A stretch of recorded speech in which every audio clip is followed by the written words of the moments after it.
Welcome to the Missouri Compromise of 1820 by KDG.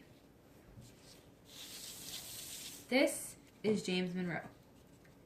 He was the 5th President of the United States. Monroe was the last president who was a founding father of the United States and was voted into office twice.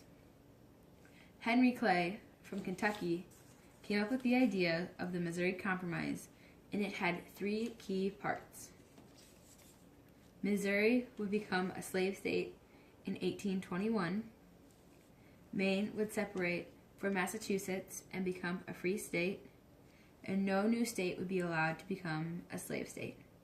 No states above the 36-30-degree latitude dividing Louisiana Territory would have slaves.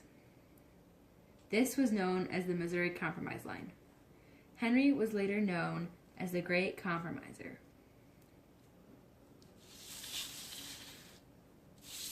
Some interesting facts about the Missouri Compromise are that Missouri wanted to become a slave state.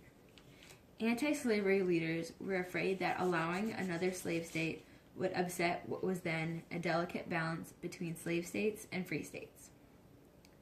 This would mean a balance of power: 11 free states and 11 slave states. Bringing slaves into Missouri would become illegal, and all slaves' children would be freed at 25. Slavery really had 2 parts. One was economic. Slave owners counted slaves as money saved because they would have had to pay people to do the work slaves did for free. The other front was moral. Many people believed that slavery was wrong and against everything that made the Declaration of Independence and the Constitution, and that one person should not be able to own another. In closing, the Missouri Compromise was not the beginning of the conversation about ending slavery, but because 2 brave men really believed in equality. James Monroe and Henry Clay were among the earliest champions of equality and follow what George Washington had wanted since he had been the first to run for this great country. With equality for all, the United States of America, the end.